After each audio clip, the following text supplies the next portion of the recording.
being agile in our local markets is all the more important in today's world, where there are so many disrupting forces, all the way from technology to geopolitics, to macro and microeconomic headwinds, and so on and so forth. So to stay ahead in a very fast-paced environment, one really needs a lot of information.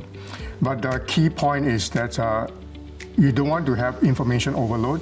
So you need to synthesize the right kind of information. You need to have market intelligence from your staff and employees. At the same time, to be able to go down to the ground. Going down to the ground means actually visiting the customers, visiting the partners, so that you can understand what's happening. So I think probably the most important thing for leaders is to actually go out of their offices, not just meet with their leadership team, but visit customers, visit suppliers, engage with some of the younger employees, see what competitors are doing, and really experience what's going on outside in the real world. And it's amazing that because regional leaders have such a tough agenda, they're scheduled from morning to evening, that there's very little time to do that. And some of the best regional leaders I've worked with, they are very good at, whenever they go visit a country, they make sure that they spend a significant amount of time outside, meeting customers, visiting shops or retail outlets, talking to suppliers, talking to their own younger employees. And that, I think, is a really important way to keep your antennas out there for how the market is changing. I think as a business, very simply listening to your customers all the time.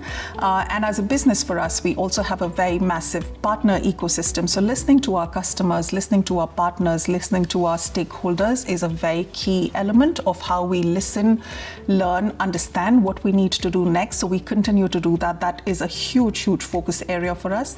So local leaders and regional leaders need to stay agile, and one of the few ways of doing that is really developing a deep talent pool in your own markets.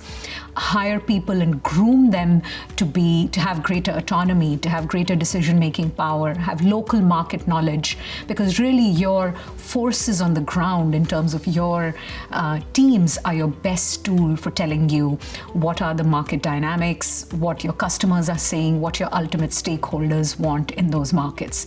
And when they communicate that to you, making sure you have good communication channels for that.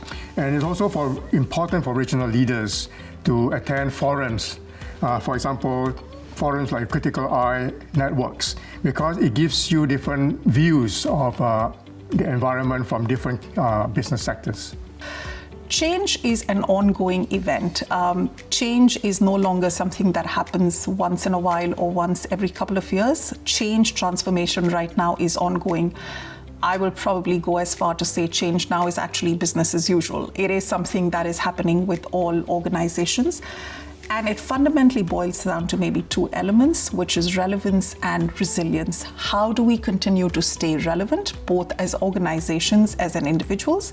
And how do we build that resilience, both as organizations and as individuals, to transition us through the change?